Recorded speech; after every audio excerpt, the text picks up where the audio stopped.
So I want to welcome everyone to this event this evening titled Solidarity, the Meeting of May Day, an activist panel sponsored by the International Socialist Organization. We're very excited to present a fantastic lineup of speakers tonight. We have 7 different speakers from different struggles, different organizations who are coming together to talk about the importance of May Day, what their struggles are like, and why solidarity is significant for them in this struggle this year. My name's Elizabeth Wallace, and I'll be facilitating this panel. I'm a public sector nurse. I'm also part of my union, National Nurses United, and a member of the University of Chicago branch of the ISO. I've also been participating for the last month and a half or so in the May Day Coalition, which has been organizing around May Day. It's actually at Casa Michoacan in Pilsen, which was actually the center of the organizing in 2006 for the large immigrant rights mega marches that happened both in March and on May Day that brought out tens and hundreds of thousands of people. And I want to thank everyone on this panel.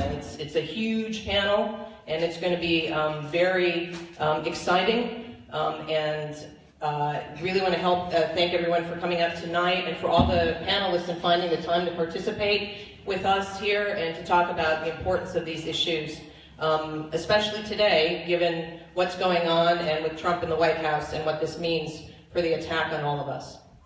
The whole idea around organizing this panel, people may or may not know that there's a May Day march coming up this coming Monday from Union Park to Daley Plaza in downtown Chicago, beginning at 1. And we're going to have an announcement a little bit later, and people should pick up flyers and participate in that if you don't know about this. This event really, for May Day on Monday, and also this event tonight, is about reclaiming the radical tradition of May Day or International Workers' Day. And I couldn't think of a better place to have this panel than here in Chicago. Chicago has a long history of May Day. In fact, this is where May Day began in 1886 with the struggle by largely immigrant workers for the 8-hour day. And as I mentioned before, it continued through 2006 with large mega marches of a lot of immigrants, mainly immigrants, to defend anti-immigrant legislation. And May Day has been a day of struggle and solidarity here in the city. International Workers' Day is celebrated around the world, is a day for the international movement of workers, the exploited and the oppressed to join together in common struggle. This year's May Day features a national call to action to resist those who are under attack. Trump has signaled that increased deportations and attacks on immigrants are on his agenda. And while the attacks have been particularly fierce under Trump, they're nothing new.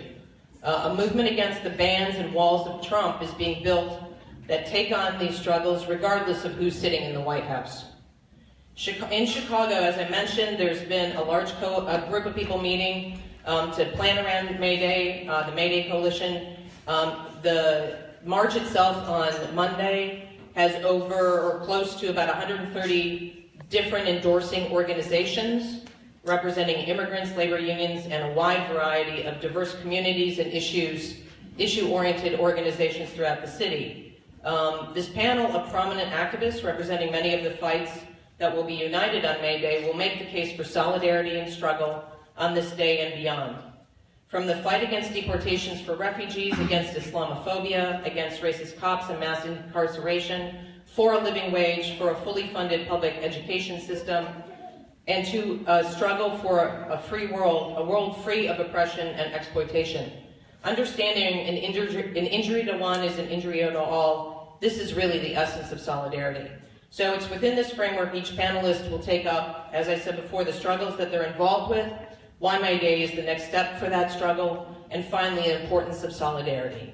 So we're going to have each speaker speak for about 10 minutes, and I'll introduce them as they speak. And, as I said, we want this to be something that people learn from, and we're going to focus on the panelists, and so we really want this to be an energizing experience, a rally-like experience, so that people can walk away saying, okay, I'm ready for May Day and beyond, and taking on Trump and defending all of us who need to be defended under the Trump administration.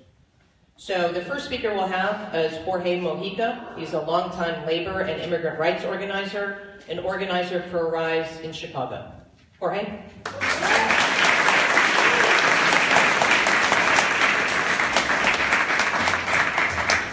Thank you.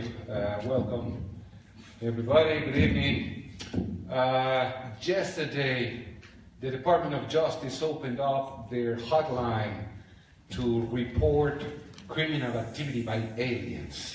It's supposed to be a hotline for the victims of crimes committed by aliens. In the first 24 hours, it received 136 calls reporting UFO abductions.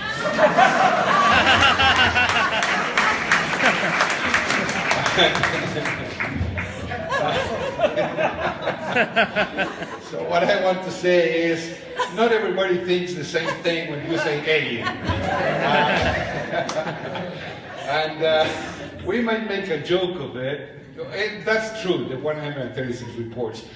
But we might make a joke, but the term alien has always bothered us. You know, probably in 1793, when the first immigration law was passed in the very new United States, the term alien meant one thing. Nowadays, it means Star Trek and, you know, Star Wars and all of that together. But nevertheless, 1886 was a year in which the city of Chicago was populated by 86% immigrants. And the connotation is incredibly important to me, because alien in that sense, you know, foreigner, means you don't think the same way people in this particular land thinks. That applies all over the world. You know, you may be from anywhere, but if you go to another country, obviously you think differently. And that was what brought the high market events in 1886 and the incredible, astounding demand of working only 8 hours a day. Natives were part of a booming, pretty much new capitalism, while immigrants from Russia, from Germany, from, you know, England, were used to that capitalism. They had lived that capitalism for 5 generations. So their thinking was that there could be something better.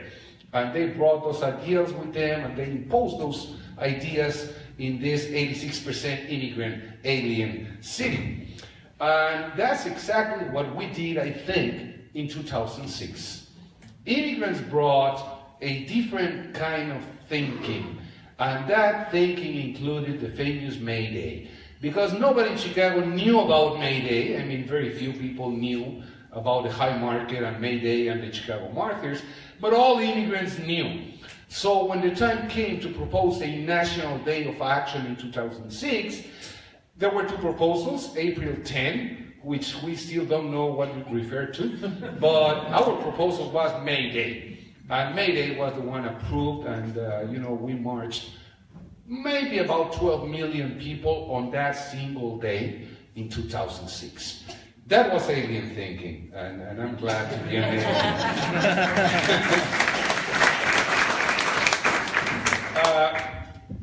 The thing took off, and every May Day, every year, there's been some sort of actions, demonstrations, and etc., mostly by the immigrant communities. And so much that the day ended up being identified somehow as the Day of Immigrants, or the day where immigrants do something other than work. You know, they protest on May Day. But nowadays, today, this May Day is, forget about the Immigrants' Day. Yes, immigrants are participating, but I think the idea of 2006 to bring back International Workers' Day to the United States and to the city of Chicago finally got understood by everybody. We have to thank Donald Trump for that. Everybody feels under attack, everybody is under attack, and that's uniting us in a way nobody had been ever able to unite us. So this May Day is not going to be anymore an immigrant's day. This May Day is going to be everybody's day. It's a day without immigrants at work. It's a day without women at work. It's a day without LGTB at work. And I want to emphasize particularly at work. Everybody's asking today, how many people are going to demonstrate on May Day? And I keep saying, I don't give a damn. Ask me how many businesses are going to shut down because people are not going to work. Because people, if they go to the demonstration, fine, that means they will not be working.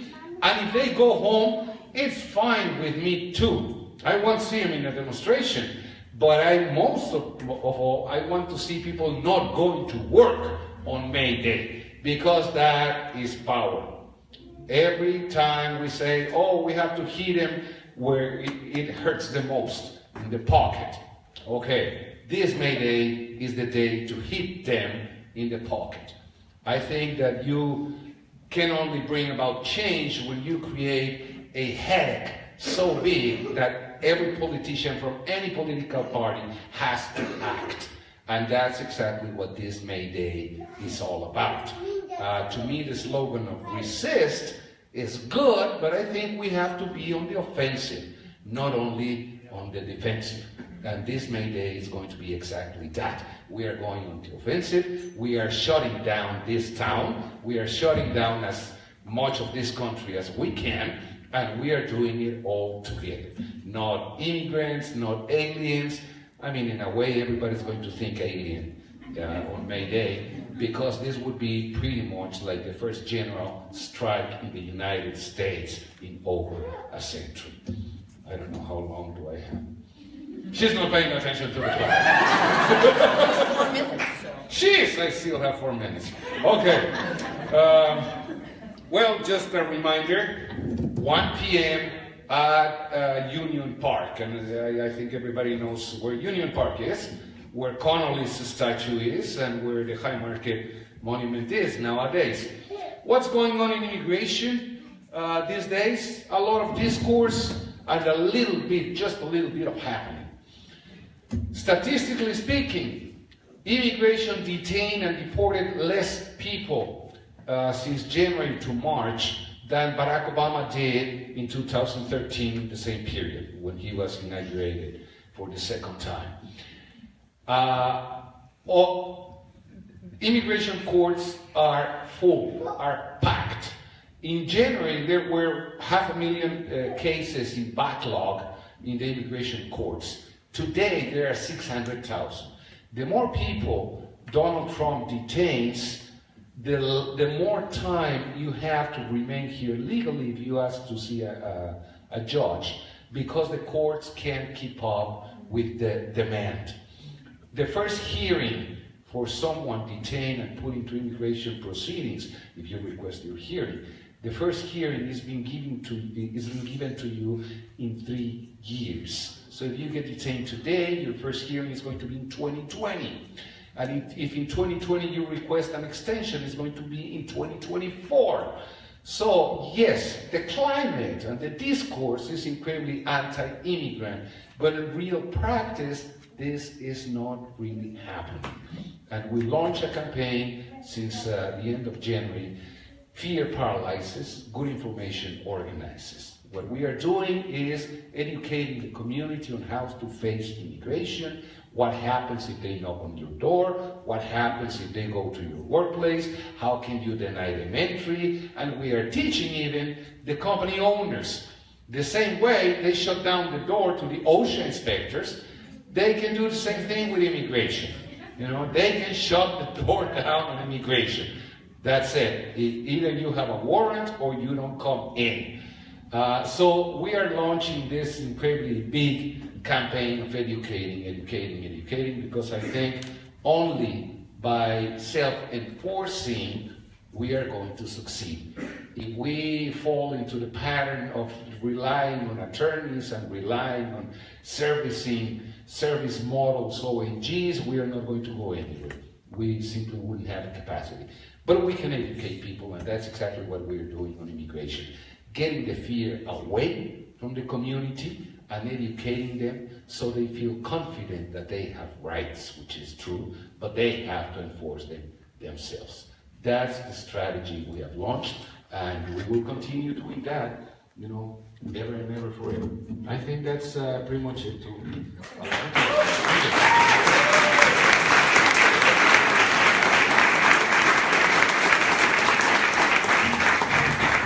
Thank you, Jorge. Our next speaker is Nora L Monstrance. She's a Syrian-American activist, originally from Damascus. Her most recent work is as chief strategist at Women's March, Illinois, and the country specialist for Amnesty International. I want to welcome Nora.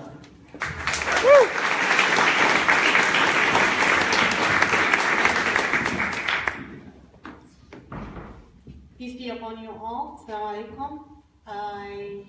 I'm so happy to be among you all, and thank you, Elizabeth, for inviting me. I'm here to speak specifically about Syrian refugees. I don't know how many of you knows how Syrian refugees get to this point. 7 years ago, we were not thinking Syrian would be refugees ever. Do you know how the story started? Some people think the story started in March 15, 2011, but it really started long time ago, over 40 years ago, when Assad the father came through to power through a military coup, and he ruled the country with fear.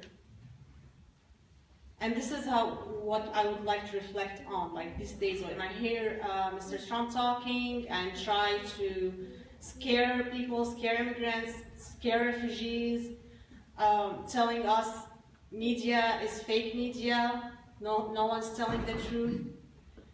I can't help it not to think about Syria and how did we get there? How did people become a refugee? Basically, Assad the father was saying the same exact thing Trump saying. Fake media, like if you speak politics, you will get arrested, killed, deported from the country. Even like when you are was born and raised and you know nothing other than Syria, you will be deported if you speak your mind, if you tell the truth, if you have opinion, basically. So in 2000, when Assad the father died, Bashar al-Assad inherited the country. He just came, he wasn't old enough to be a president, but that wasn't a problem because, you know, he's from the family of Assad, he's the son. So basically what happened, they just changed the constitution in half an hour, as simple, treating the country just as it's the Assad farm instead of like country where there are people, but no one cared about the people, what everyone thinks. Actually, I remember I was a college student at that time, and my dad was working out of Syria, and he called, he was so nervous. He said, don't go out, just stay home, because everyone was afraid there might be a coup or something, or someone's fighting for power. But it was so peaceful, everyone stayed home, no one interfered, everyone was afraid, and they just changed the constitution. People were relieved because nothing happened. So he took the power. We had some hope then, because we thought, okay, he's not like his father. He was studying in London, so maybe he's open-minded. He brought the internet, like if he brought something, you know. We didn't have internet then. We didn't have cell phones, even though it wasn't new, the cell phones, but internet, people had internet before, but still, you know, he brought the internet and people felt it's the luxury. He started allowing malls to be built, not just like one market. So people thought, okay, there's change, but eventually he did this because his cousin is controlling Syria economically. And what he did after that, he started seeing, like there was bloggers, anyone who says anything, They let him or her like speaking a little bit, and then they arrest them. So people disappear, but no one can speak about any disappearance. Even if your daughter, your son was arrested, you cannot even talk about it because you will be next. You better, just be quiet and be afraid. So when the Arab Spring started in Egypt or in Tunisia, there was some movement in Syria. Like, it wasn't in Syria, it wasn't really, it was over online movement started. And when Mubarak stepped down from Egypt, people were so encouraged to go out on the street on March 15, 2011. So there was some protests on the streets, and then there was like, I don't know if you hear the story of the kids in Daraa. Before March 15, the regime arrested few kids from Daraa. It's in southern Syria. They're like middle schooler. They just wrote graffiti on the walls saying people want to topple the regime, and that really bothered the regime. So they arrested them, and when the family came and to ask about the kids, they refused to tell them anything about them. They refused to return back the kids. They said, go make new kids and forget about these ones. And if you cannot do that, send us your wives. Yeah, and this is actually what kept the revolution alive. People started revolting in Daraa, and it was stronger than any other protest because of these kids.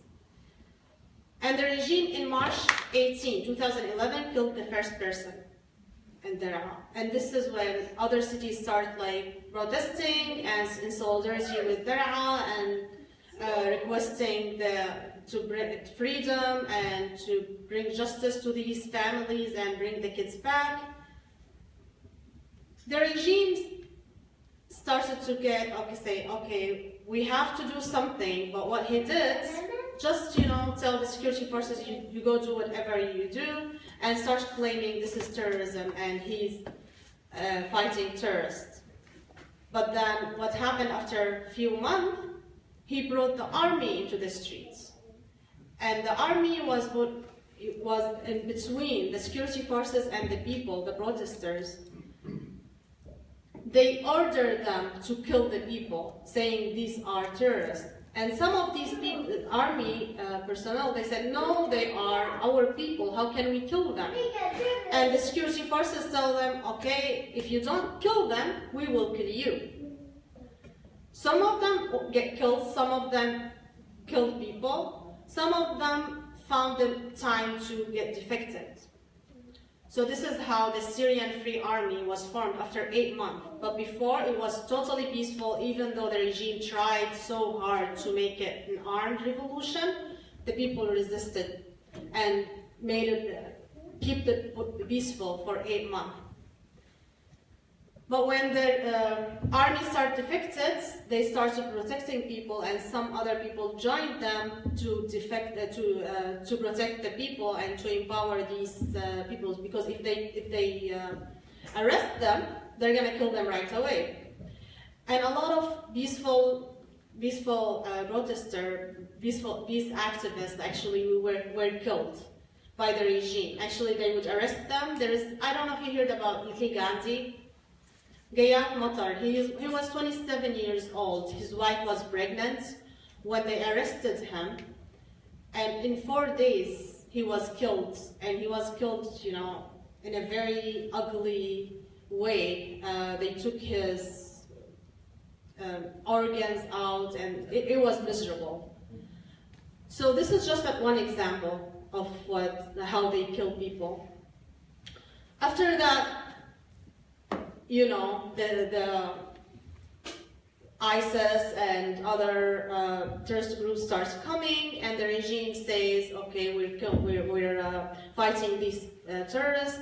But in fact, these ISIS and Al-Qaeda, they're actually fighting the revolution. They're fighting the people. They never fought the regime. Now the regime and the terrorists fighting the people, they were successful to, a lot of people like flee the country. Even Russia now, they're killing, they target hospitals, schools. They never target, ISIS. They're in love, even though they say, oh, we are fighting terrorists, but in fact, they're fighting the people of Syria. They want them. They're trying to change the demographic of Syria, getting people out, getting them to Idlib, getting them out of the country. This is how Syrians became refugees. And how did that started? With fear. And now, no one wants Syrians in their countries. Oh, maybe they are terrorists. Oh yes, sure. If you're a terrorist, you go take a boat. You never know if it's gonna take you to the other land or not. Maybe a lot of people were killed on the way. You cannot take your kids on that boat unless you know they don't have a better life when they are on the other land. So I am a mom, and I know, and I wouldn't put my kids in danger unless I know they are in more danger and they don't have a life if they don't take this boat. At least I'm giving them a chance. So to say Syrians are dangerous, I don't know if you know the process of how long it's going to take. It takes the refugees to come to the United States. When people apply for a status to the UN to become a refugee, they don't get to pick the country. This is number one. The other thing, when their file is on the table, when the file on the table, they don't. They have 2 years minimum to get. They go through too many interviews and invented interviews, and they just have to pass them, and then they are assigned country. They don't choose to come to the United States or to Europe. So they're not really targeting a certain country to come and blow their people out. So I just my time is up, so I just wanted to give this story of how people become refugees and say we really should stand with the refugees, whether they are Syrians, they are Burmese, they are wherever they come from, they are in danger in their country. This is the land where we should, as immigrants, we should stand by them, and we shouldn't fear Trump or any others. We should stand with each other, because if we don't stand with each other, if we don't resist, look at Syria now. We don't want to be decayed later like this. And it's not, 7 years ago, if you say Syria will be like this, or people of Syria will be refugees, no one will say, people will think you're crazy, because Syrians lived a good life, and they're professionals, and no one ever think of, just become, the war is gonna come to Syria and we will become refugees. No one thought about this. So just think of this, like when you may be tired, I don't want to go to a protest, I don't want to I don't want to participate in this action. Think, okay, I don't want to be my kids, my grandkids to be in this situation later on. We have to resist from now so we can defeat everyone who's trying to divide us in this country, and be there for every one of us and every human who needs us. Thank you so much.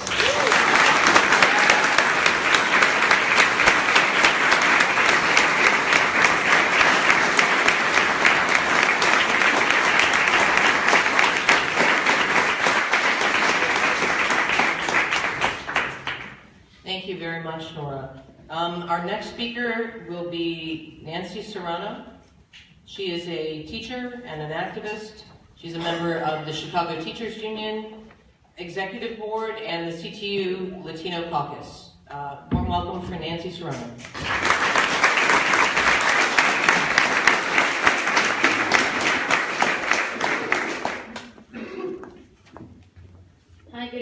Thank you for having me today. Preparing for this talk, I kind of wanted to see what it is I wanted to tell you, what it is I wanted to share, with the goal of getting you a little bit more passionate about finding others to be convinced that this May Day has to really consider the immigrants. I think Jorge I really like the fact that Jorge pointed that out. But I wanted to point out that in the middle of organizing a day to be very inclusive, we can easily devalue or diminish the importance of the immigrant struggle today. And so, that's the goal, let's see. So I wanted to share who I was, because I think it provides a little bit of a context.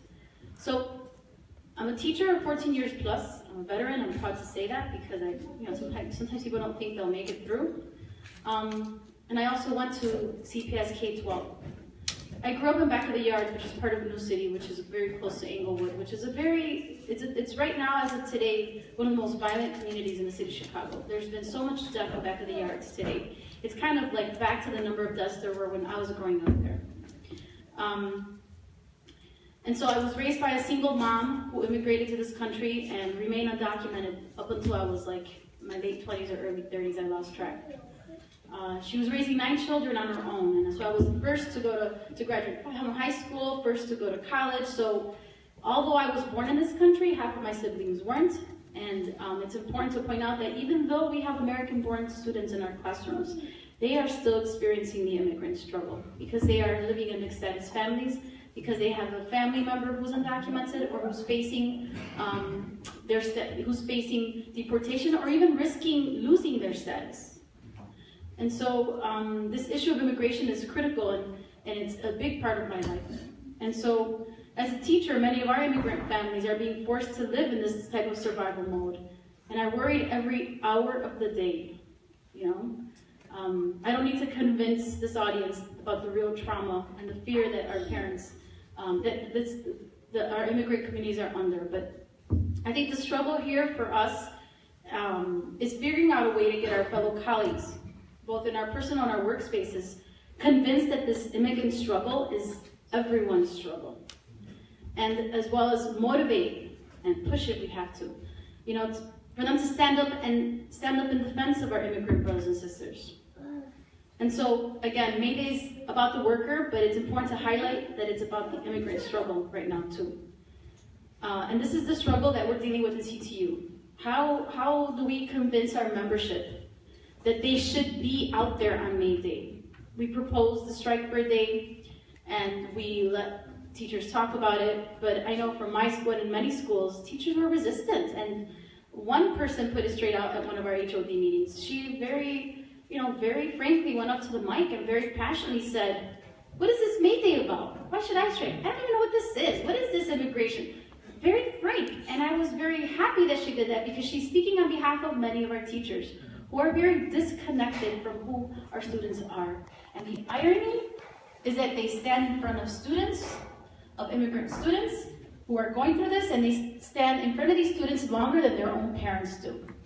How could they be so disconnected when their own jobs are reliant on these immigrant families? So for me, coming from my perspective, it's like, don't you get it?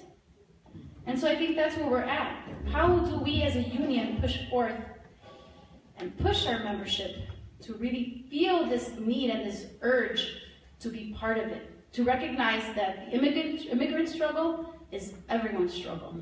And so that's our homework. That's our big project, right? Anybody CTU here? All right. And so teachers specifically in our immigrant communities with high numbers are even most disconnected and most ignorant of this. And I thought that the last day without immigrants that we had this year, was it in February? February, right? I was in shock because I had not known about it. I was like, oh my God, how could I not know what's going on? I wasn't on Facebook much that month, but I felt so out of the loop. And so when I find out that morning that almost 40% of our students are absent that day, I was so happy. I thought, this is what we need. this will get the teachers talking and wondering, where are my students, right? And this was something planned from my perspective, it must have been planned very grassroots, last minute, and it was so amazing and successful. And so I thought, OMG, wait for May Day, right? And so, and by the way, 40% of my students, almost 400 students of mine were absent that day.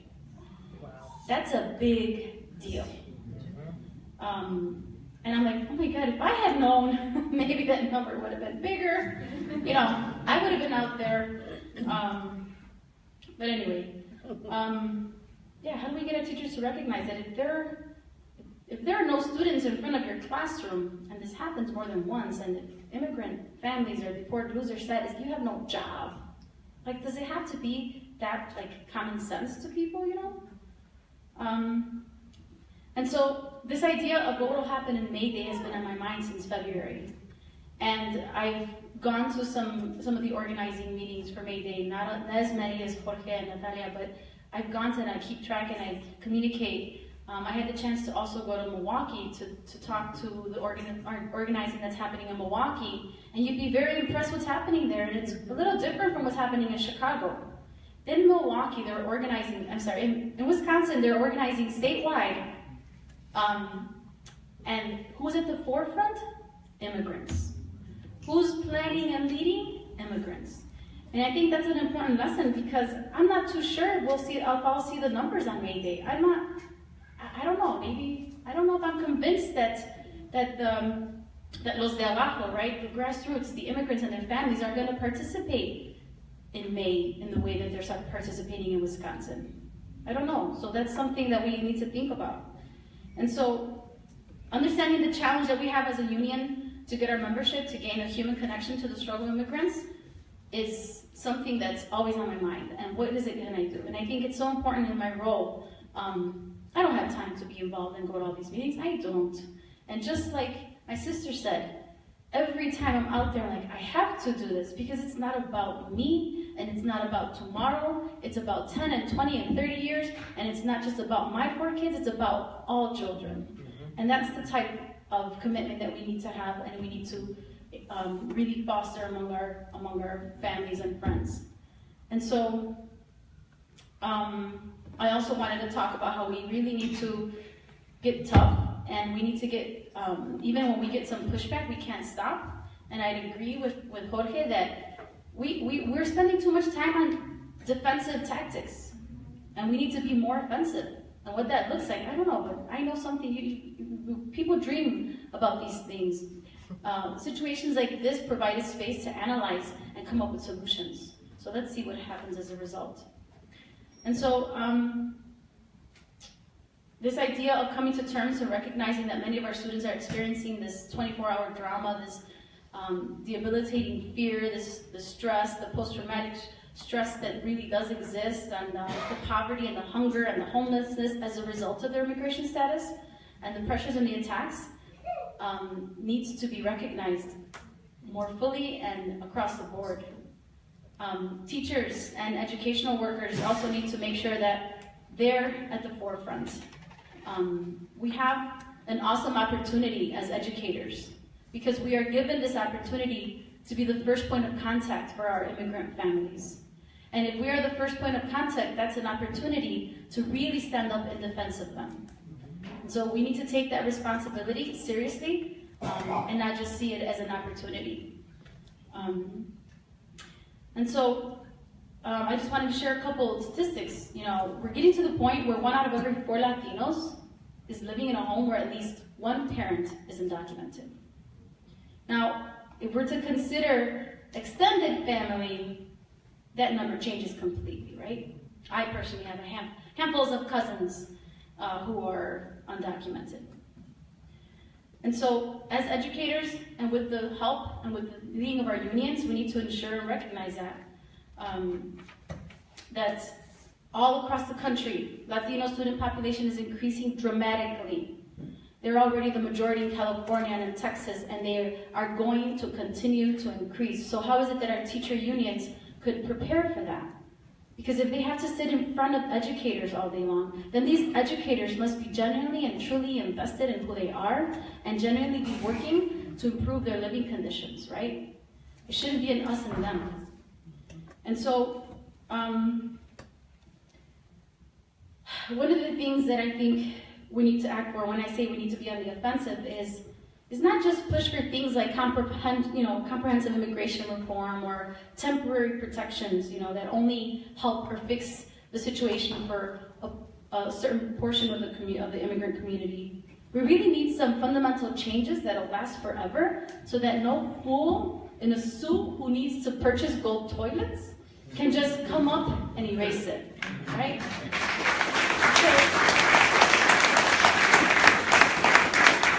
And I think that's the struggle. What is it that we do? What can we push forth, right?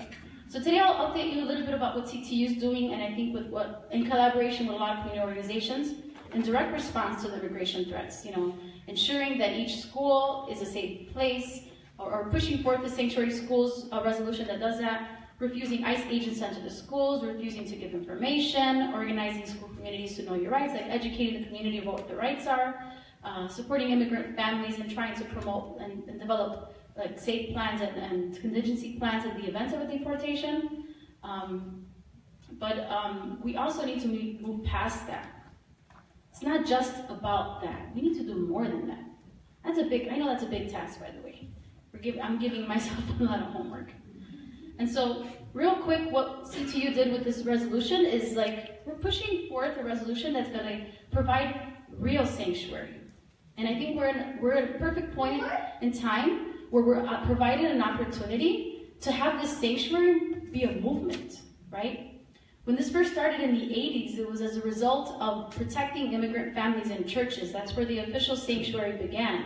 But now sanctuary means safety and security for all, right? Not just immigrants.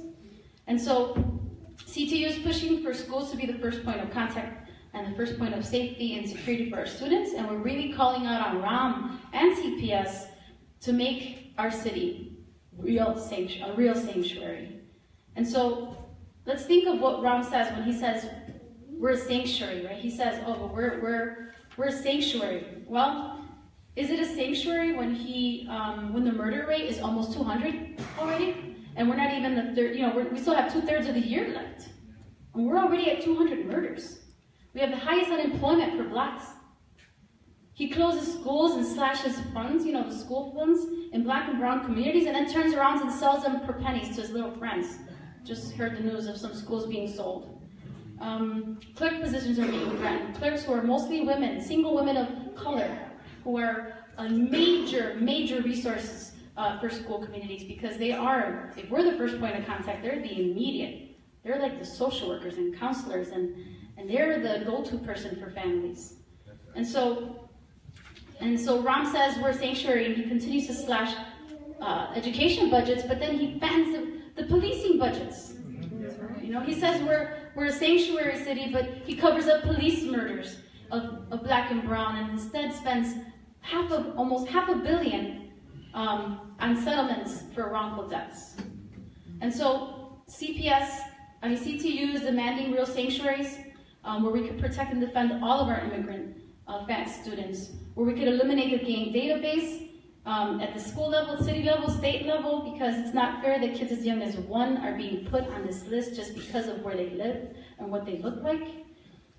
We want to minimize, and I would say, let's work to eradicate the police in our schools and bring back real long-term justice.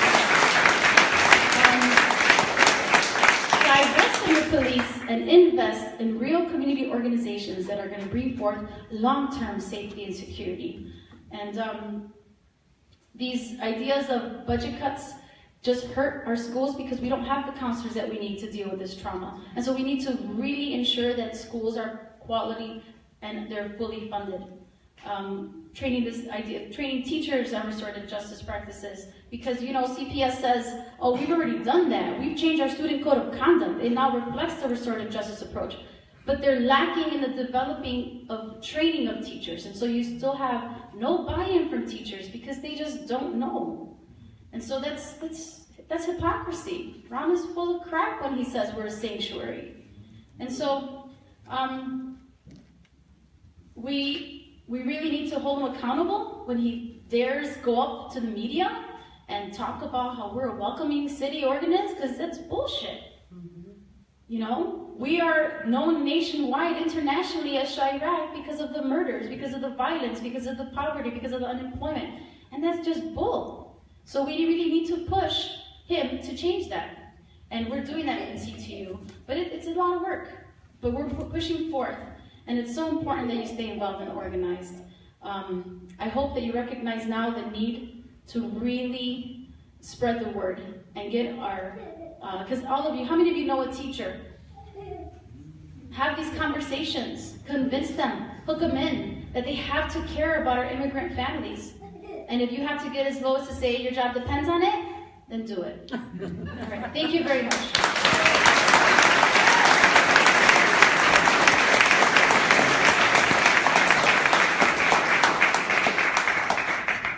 Thank you so much, Nancy. Our next speaker, unfortunately, Abdul Malik Behzad had to cancel his speaking tonight, so apologies to anyone, you saw our flyer, for any inconvenience or disappointment. Speaking in his place will be Behzad Tehrani, an Iranian-American anti-war activist, and he's also a member of the International Socialist Organization. Behzad?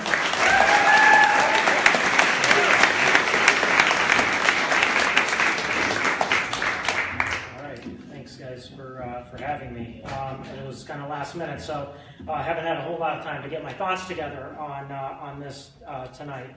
And I know Imam Mujahid would have probably spoken extensively about the experience of immigrant communities, specifically in the wake of this moment in time where Islamophobia is so rampant and Islam is so vilified, and talk about those experiences directly. I'm not going to do that to a large extent, although my own personal experience and my own family's experience, I can certainly testify to large swaths of that. So.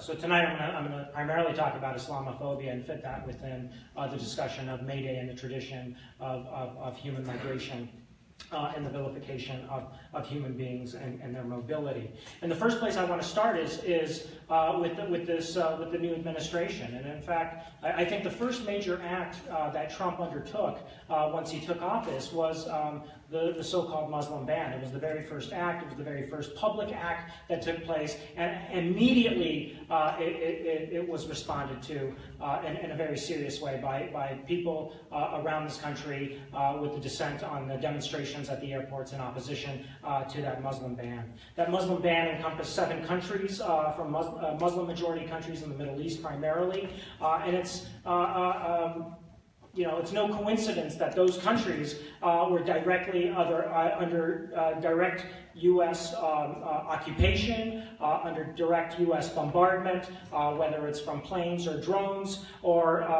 were engaged in a proxy war with the United States in one form or fashion or the other. So it's actually no surprise that those countries, and specifically, were targeted by Trump as his first act. But you can see very clearly the inextricable link between the war on terrorism, which is what the justification for the Muslim ban was, and the question of immigration, or the link with human migration around this planet. So I want to talk about Islamophobia specifically. And so what is it? Islamophobia has a long history. It dates back, its origins come from the Napoleonic invasion of and occupation of Egypt in the 18th century.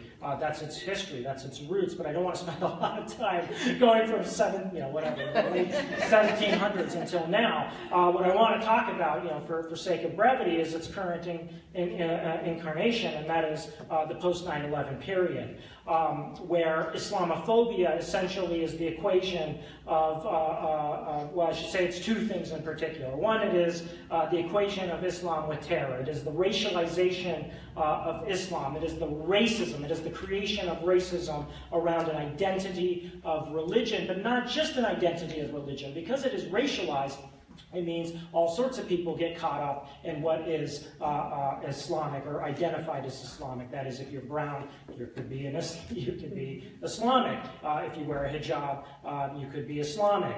If you're a Sikh and you have a turban on your head, you could also be considered Islamic. And so this is what I mean when I say the racialization of Islam. It means a whole swaths of people, by their physical attributes, are encompassed within this thing called Islam, and so forth. And the second part of Islamophobia is its role in the ideological justification for what has become known as the War on Terror, which is, you know, the idea that there is a clash of civilization. There's somehow an incompatibility between Islam and the rest of the civilized world. That Islamic fundamentalism wants to take over the world, so on and so forth. And so this becomes this ideological justification. This is Islamophobia in a nutshell, and its main rollout, its main explanation and tool and justification is for the war on terrorism, and it is for this endless generational war that began in the post 9/11 period, a war for conquest and empire on the part of the United States for control of the world's most vital resource, oil. And it just happens to be in the Middle East predominantly, and it just happens to be Muslim majority countries. So how convenient that you could have an ideology ready to go to begin to justify that type of war for empire abroad. But wars abroad don't just stay abroad. Wars abroad have counterparts, and those are the war at home. The war at home is an absolutely essential component. And so what do I mean by the war at home? I mean the rise of institutions of state repression. I mean the rise of institutions of state, of social control. What we're talking about is things like the USA Patriot Act that came into existence, the expansion of the security apparatus state, the rise of the surveillance state, things that Chelsea Manning and Ed Snowden have brought to life. Brought to light so people can understand what is the unrestrained expansion of state control over domestic society in the way that it exists today. And part of that is directed at people who are Islamic. Right? It is the apparatus of the detention of people in the immediate aftermath of 9/11 and in the years since that The Intercept just ran a series of articles on what the domestic counterpart to the war on terror looked like. The detention of hundreds of people on trumped-up charges relating to the war on terrorism, often on paid informant testimony, sting operations taken out by the FBI, so on and so forth. That is the creation of a climate of fear to justify war abroad and repression at home. And part of that, beyond just even the state apparatus being able to carry that through, is an entire industry of Islamophobia that has arisen. People like David Horowitz, Pam Geller, the Ann Coulters of the world, who create, and the only thing they're able to sell is fear, the fear-mongering that is part and parcel of that, to continue the justification of the fear and then the expansion and the wars and so forth. But the war on terror is itself a war. It is about death. It is about destruction. It is about displacement. It is about targeting of human life halfway around the world, all over the world. Let me make it very clear, all over the world. And part and parcel of that is the forced migration, the things that Noura talked about specifically when dealing with Syria. But it's not just Syria where there is a refugee crisis that is a result of war. We are talking about Somalia, North Africa, Iraq, Afghanistan, places where wars are taking place. And so migration is part and parcel of that, and the illegalization, or the legalization, or the legal apparatus of migration itself that regulates and controls people who are fleeing devastation is part and parcel of that. And part of the reaction to that has been actually the growth of racism, and that racism has been fueling the growth of the far right, not just in the United States, but actually globally, and especially in Europe, as a result of the refugee and migration crisis that has come to be. So the main thing I want to focus on in the end, and to tie this all together, is that fundamentally at its heart, Islamophobia, the war on immigrants, the war on refugees and migration. This is fundamentally at its core about racism. This is about the tried and true tactic of divide and conquer. So it's no wonder that the last round of attacks, against immigrants in this country that led to the biggest outpouring, the biggest demonstrations that Jorge alluded to at the very beginning in 2006 came in the immediate aftermath in the years after 9/11, where there was an anti-war movement. You had the invasion of Afghanistan, the invasion of Iraq, and then you had an emboldened U.S. ruling class that decided war on all immigrants was on the table, and you had the incredibly retrograde Sensenbrenner bill that came to the forefront. But yet people weren't afraid, didn't let the politics of fear get in the way, and they organized, and we had the largest demonstrations in this country at that time to defeat the Sensenbrenner bill and so forth. But I think it's very important for us moving forward that we understand that the heart of Islamophobia and the heart of the politics of immigration and the targeting of immigrants around this world is racism, because it tells us what we have to do to actually reject and be able to fight back against these things. And the first place is understanding that we have to reject racism in all of its forms. We have to reject the idea that some immigrants are deserving and some immigrants are not deserving. There's no divide between good Muslim, bad Muslim. There's no divide between an immigrant who is deserving and a non-immigrant who is not deserving. We have to reject that. We have to reject the politics of racism. Specifically dealing with Islamophobia, we have to reject the war on terror. We have to get rid of this ideological underpinning that is the justification for wars abroad, because those wars abroad are inextricably linked to the war at home and against this administration, and actually every administration that has come before it.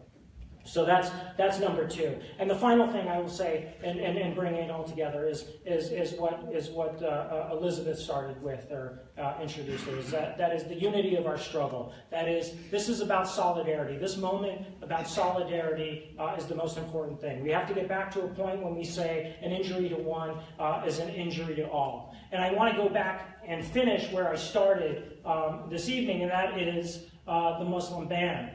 The first act of Trump was the Muslim ban, and the first act of opposition to Trump, which has really laid the course for what the first 100 days of the Trump administration looked like, which is largely ineffectiveness, right? The model of ineffectiveness, and that is the demonstrations that took place at the airport. Those demonstrations, for anybody who was there and saw that, it wasn't just Middle Eastern folks who showed up, it wasn't just Islamic people who showed up, it was people of all races, of all backgrounds, showing up together and standing up and fighting against what was clearly a racist attack against us all. And it's that sense of solidarity that we need to recreate on a daily basis in our fight against Trump and the fight for free migration of peoples all over the world and an end to the wars that are used to divide us. So.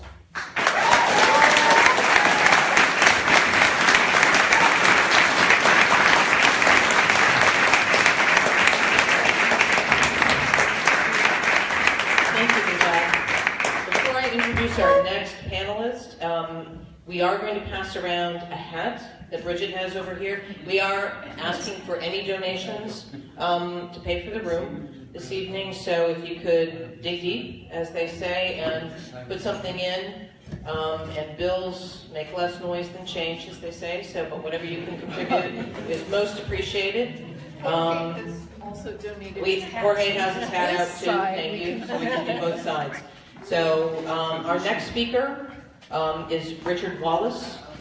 Sorry. He's an organizer and activist with the Workers' Center for Racial Justice. If we could give a warm round of applause for Richard.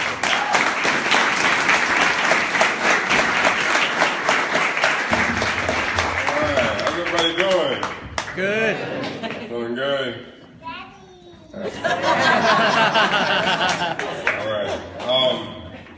So I've heard a lot today. A lot of things that I was thinking about speaking on have been spoken on, and I think I'm grateful to be here. I think this is an important place to be. May Day is going to be an exciting day of actions for multiple folks around the city of Chicago. And one of the things that was coming to mind was like, I was thinking about my journey to actually get here to this point where I'm actually speaking. Today was kind of brutal, but just like over my life, right? In like 2003, I remember I got a phone call from my brother. This was before text messaging and stuff, right? And he was like, man, bro, I got this job up here in Janesville, Wisconsin. You got to come up here. This is around the time where they started, if you don't know, over 300,000 African Americans have migrated, have been displaced out of the city of Chicago over the past 10, 15 years, right? So most of my family grew up in Rockwell Gardens, which is right off of Western, right across the street from Western and Commerce. It was a humongous land, property with different buildings. Each building had a different tribe, whatever you want to call it, right? And most of my folks got forced out of there and slowly started looking for labor in other places. So they went to Janesville, Wisconsin, because they were hiring, right? So I get the call and I'm like, okay, I'm on the way. So I leave, I was at NIU, I was in between semesters, and I traveled down to Janesville, Wisconsin. I got there, I was like, bro, it's really white out here. And he was like, it's cool, we can go to Beloit and we can kick it in Beloit. And we can work right? So Beloit was really black. And then what was happening is that they had this temp labor spot set up. It was a staffing agency that was in it was in Janesville, Wisconsin, but he put it on like the border of Beloit and Janesville, Wisconsin, so that we can get work there, but they would send us to Fond du Lac, Wisconsin to work, right? So this is 2003-ish area, right? They offered me $10 or $11 an hour. I had never heard of that kind of money. I was at NIU working at like Papa John's or something for like half that. So I went down there and I was like, okay, so we get on this bus and we travel into Fond du Lac, Wisconsin, which is, I felt like we was going back to slavery or something. It was real scary. We was driving on these roads and we went into this little small town. And we first got there, we were like the first group of folks to get there. So imagine, and it was intentional, right? This is how racism is born, right? They brought a bus full of black folks through this small town, and they dropped us off at Tyson Meat Packing Factory. I'll never forget, right? So I was making sausage and stuff, but I was happy because I was starving. Economically, I was starving. This was the only way to get some money, right? And most of the folks that were on the bus were also from Chicago, but came from areas where you couldn't get capital, right? So we traveled on this bus, and we got up to Janesville, and we got up to Fond du Lac. We went there to work. The first week, they're out there calling us scabs. I was like, I don't even know what that is. Whatever, we about to get paid. You know what I'm saying? I flew off the bus. I didn't know what that was, right? After the 2 weeks went past, it started to become more aggressive. They would put nails out there to put holes in the buses, and they would beat on the windows when we were driving by. And we're just like, man, they hate me. People are hating. We didn't really know what the deal was. We didn't know what a union was. So progressing forward, it went from scabs and people calling us like, political names, right? To like, y'all niggas, stay out of our town, right? I watched how the bosses used racism and fueled racism through that community by literally mobilizing black workers, right, into this community. And I didn't realize it until I went back to school later on that factory was the economy. It was the heartbeat of that entire town, right? So that factory is where people went to go work, but they worked there, they bought groceries at the grocery store, they went to Jimmy John's bar, I guess that's his name, Billy Bob or whatever. They went to his bar, you know what I'm saying? And then they went to Billy Bob's bar, and then they went to, you know what I'm saying? And that's how the economy in that neighborhood worked. So if that one factory, if they're striking, right, the racism was fueled by the competition, right, between the people, right? And that's one of the scariest things, because I see it happening consistently now, and that's one of the things I was talking about today. So that was like my personal story. Hopefully y'all understand, and I'll go into what it is that I'm talking about. So access to economy has been our fight, African Americans' fight, since the transatlantic slave trade, right? I do not believe to this day that we have been able to be, like, within the frame and the definition of a laborer in the United States, we have been fighting consistently for acquisition of that labor, right? So you think about, post-slavery, we have, we had other titles, right? But we never were given, we got to fight for 15 today, right? Right? It's continuing to recreate itself in order to dodge the black community, right? And you think about, I took myself back to, like, I went to school for sociology, and I was really big into, like, all, labor history, and I went back to the New Deal in 1933, right? Now, most pro-union folk in here are like, the 30s were our years, you know what I mean? Like pro-union, this, that, and the other. But it wasn't until 1964 that the Civil Rights Act was passed, right? So while unions were getting these victories, like the Wagner Act and all these things, black folks, right, Latino folks with Operation Bootstrap, Operation Wetback were being transferred, right, out of Mexico, out of Puerto Rico to come work here for pennies on the dollar, right? Creating that surplus army reservoir of unemployed workers, right, to be competition to white laborers. It's been like that since day one, right? And they've consistently recreated it in different ways. And I think that if we don't really get a grasp on that, right? This is why solidarity is so important, because if we don't have solidarity, you will always be competing with me, and if I'm competing with you, we never get to talk about the real issues.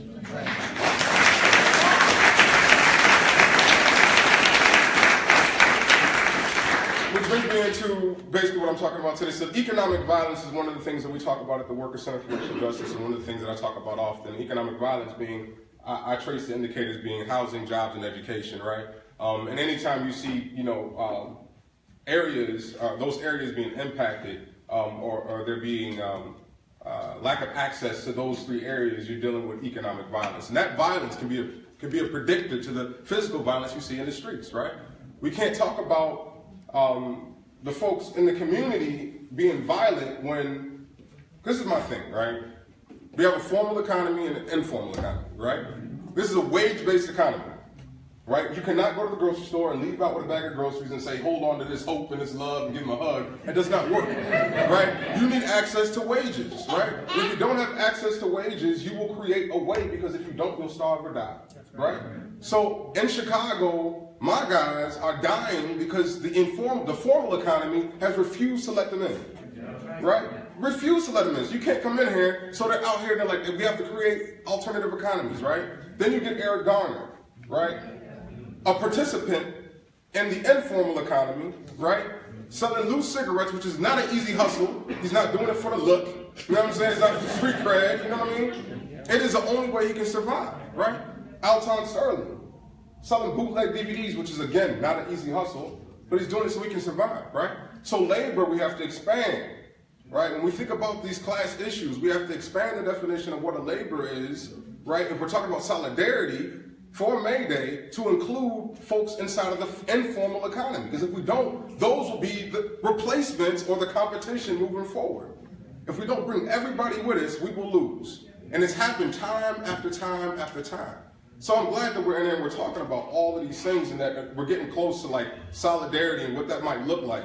But I talked about that. So make the Black and Latino struggle in the U.S. is the same fight, right? Specifically in the city of Chicago, right? I organize within the temp labor sector, and what they do is they imagine this room. First of all, temp labor is the new slavery. I'm gonna say that right now, right here, right now.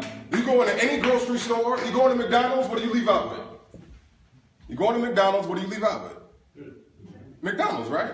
Right. You go into a grocery store, you leave out with. You go into a staffing agency, you leave out with humans.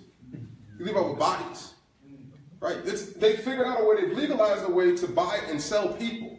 You can call a staffing agency and say, I need 10 bodies. They say, okay, you give me $20 a body per hour, right? I will give you these bodies, and I will take $12 off of each body per hour for their labor, right? That minimum wage, right, that they're getting. Remember, during slavery, they provided food, water, and shelter, right? The average cost of housing in the city of Chicago right now is $1,200. So at minimum wage, the conditions outside of the physical violence are just as rugged as they were during slavery, right? Because folks can't afford food, water, and shelter, right? And they're working in these staffing agencies where it's literally like a room like this, and they come through and they pick bodies. I want you, I want you, I want you, I want you. You know, wax him up a little, put some more oil on that one right there. You know what I mean? And that's what they do, and they pick and choose. So if we don't begin to really see that as slavery and call it what it is, then we're going to miss the point. Every morning you can go to these staffing agencies at 5 o'clock in the morning. These shorties that you see on the news is in front of these staffing agencies at 5 o'clock in the morning begging to go to work and be picked for work. And they send these young brothers all the way up to the suburbs to dodge the minimum wage increase, at best. Or they fuel the competition between Latino workers. Because Latino workers, we live in the second largest manufacturing cluster in the nation, Chicago. A lot of places are like, industrial or factory work is no longer relevant. It's crazy. The Industrial Revolution, we should just skip over that page, right? Factory work is important. We have to raise the standards of factory work so that it demands for access, it demands for inclusion of black workers in those spaces, right? And we preach under the ideology, we do racial unity dialogues. And we have folks sit and talk about exploitation on one hand. And then on the other hand, we talk about discrimination, right? The brothers and sisters is listening to these folks talk. First of all, there's a language barrier, so we have translation equipment. But they had no idea that folks were getting dismembered. There was sexual violence happening for the undocumented workers, right? They were stealing wages, right? I let a sister find out somebody took some money out their check. They there like, yo, I'm gonna need the rest of this money. You know what I'm saying? And we can say that now. We can say that now because we have citizenship, right? Our citizenship has also become a barrier to our employment because they finally have to pay us what they have to pay us, right? Before, there was a time where there was zero black unemployment. That was during slavery. Tell anybody, during slavery, we was all employed, right? We was great workers. We didn't become lazy. The trope of laziness wasn't reality until after they had to pay us, right? So now we have the discrimination, we have the exploitation, which is, long story short, we have to come together, right? And I'm working on we work at the Worker Center to try to build and bring down barriers between black and Latino workers. And I hear folks talk about the immigrant issue and this, that, and the other. One of the things that gets into my mind that I have to focus on is that, and I can't, just to be real to myself, right? We have to watch which direction are we trying to pass in, right? Like, that's real. Like, I often see, like, a challenge for me is that, like, within communities, right, even within immigrant communities, I've seen folks that I know that are African that have to distance themselves from black to pass here in the United States, right? And as long as they can get the little inkling of being able to pass, they're willing to disregard being like black, right? And unless we address that, right, in a real way, address that we should not be passing this way, we should be passing this way because these are where the workers are, and they will never accept us here, right? You will never get away, you will never get through, they will never let you into their house, right? We've been saying, come on in, since we came here, right? And we need folks to really believe that, like in their heart, that we need the help, right? And that without black liberation, there will be no Latino liberation, right? So, I'll stop on that. So we have work to do, right? And I wanted to also leave with like a vision of what it is that I see in the future, where I want us to be, where I believe that we can be, right? My utopia, right? What I believe in is social ownership of the means of production, right?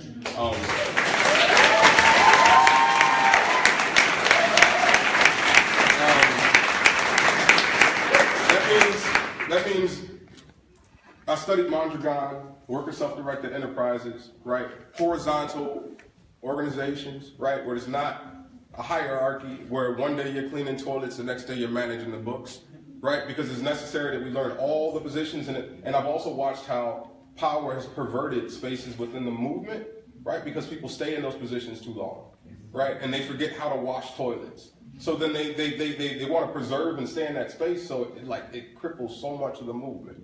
So horizontal organizations, right, where we rotate in and out of positions, right? If workers organize the means of production, they will make sure the work they do preserves the needs of the community.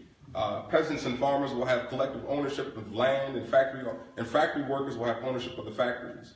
The arm that gives power to the workers gives them power to define what it means to be a laborer. Defining what it is to be a laborer, right? We're under the conditions due to mechanization and all this stuff that we can honestly work 4-hour days and be good, right? We can honestly have childcare at work or be childcare at work and be good.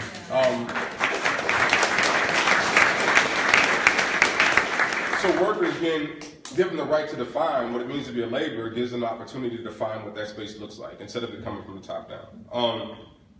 Worker-owned unionized factories, worker co-ops, cooperatives, all of those things are necessary, right? And I think in a lot of ways sometimes we skip it because we don't choose to look there, but in most black communities we're already living in cooperative economics, right? I know folks that I got 500 on my link. I'm gonna sell you my link card for $250 so you can get gas and you can get food, right?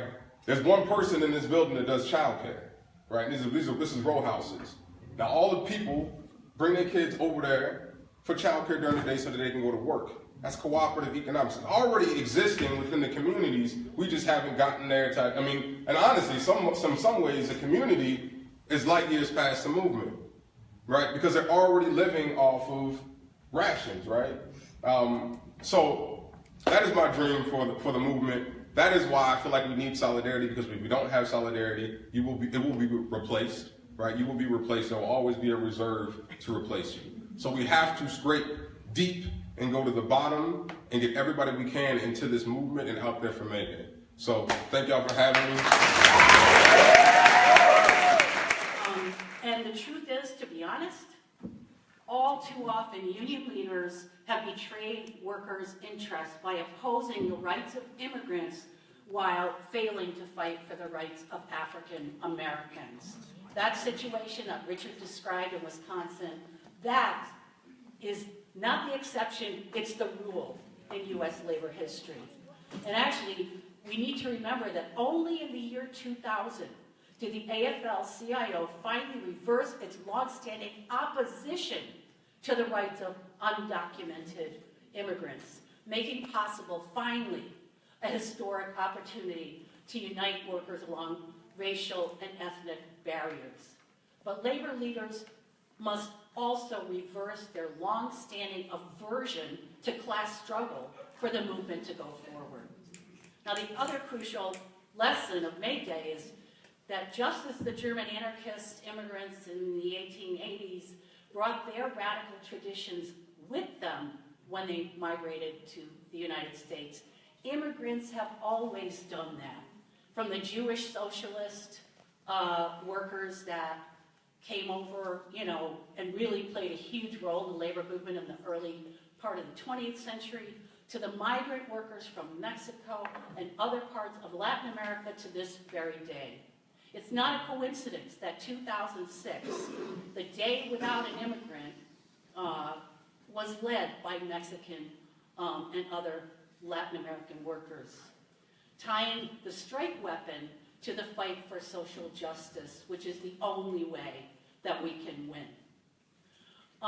Today's working class, just to be clear, is no longer mainly the white and male, caricature of what a worker is. Now, that's not to say there's anything wrong with being a white male worker, but it's simply inaccurate.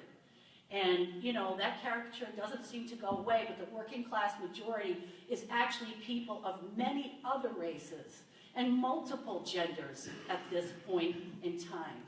As the working class is facing the Armageddon in the form of Donald Trump and Trumpism, these lessons have never been more important. Here's a few things we have to keep in mind. First, Donald Trump is not just an orange blimp who fell down from the sky. Trump is the product of 40 years of a ruling class offensive that began in the mid-1970s before anyone had ever heard the term neoliberalism to describe it.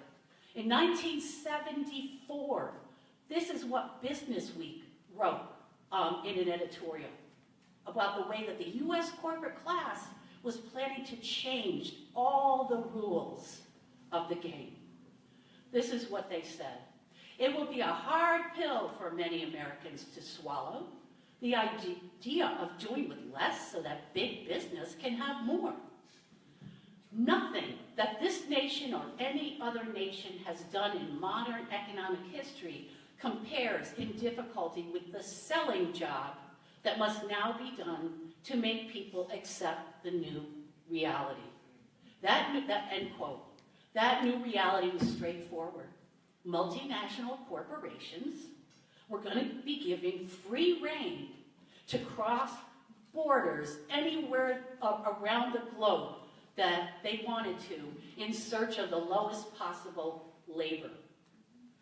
While the migration of the global working class would be yet more tightly controlled, whether these migrants were fleeing from war, poverty, hunger, violent dictators, whatever it was, even though their lives and their families' lives were at stake. In doing that, the neoliberal agenda forced workers on a global scale more directly in competition with each other in what became a race to the bottom. That's how the US working class went from being the highest paid working class in the world before neoliberalism began in the 70s to now the lowest among the OECD countries. It's interesting because before Trump, I have worse things that I call him, give me a few drinks. Before Trump ever even ran for president, the scale of class inequality in the US was already the worst among wealthy countries. Rated as having the same degree of wealth as Switzerland and Norway, that is among the richest countries in the world, but having a gap between the rich and poor in the same category as Russia and China and the so-called developing world. In January of this year, an organization called the Economist Intelligence Unit, whatever that is, downgraded the US from a quote-unquote full democracy to a quote-unquote flawed democracy. What did they base that on? Based on low voter turnout, which is the biggest story, by the way, of the 2016 election, okay? Low voter turnout, and it gets lower the further down the income scale you go. As a matter of fact, the 1% has a 99% turnout rate in elections. Also, they based it on the degree of distrust that the US population holds towards our government institutions, and yes, the high level of class inequality.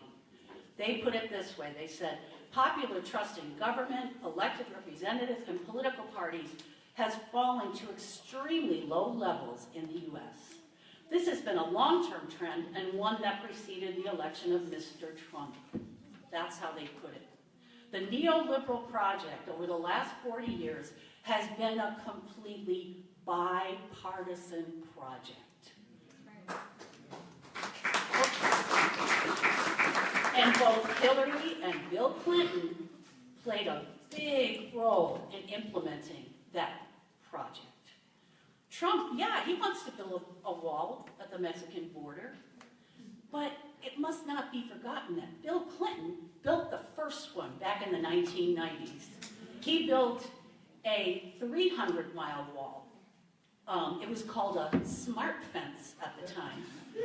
In 2006, both Hillary Clinton and Barack Obama voted to build another border fence with Mexico when they were both in the Senate. And actually, at the time, Hillary Clinton emphasized that before any attempts for legalization, that fence was going to be built first. Trump is now terrorizing immigrant communities. People are afraid to drop their kids off at school, to go to family court. But the truth is that Obama deported more people than any president prior to himself. These are facts, they're not opinion. And if we want to finally turn the tide, that is, if we aim to finally shift the balance of class forces in our favor, and that's the only way we can do it, we can't rely on either political party to do it for us. We're going to have to do it ourselves.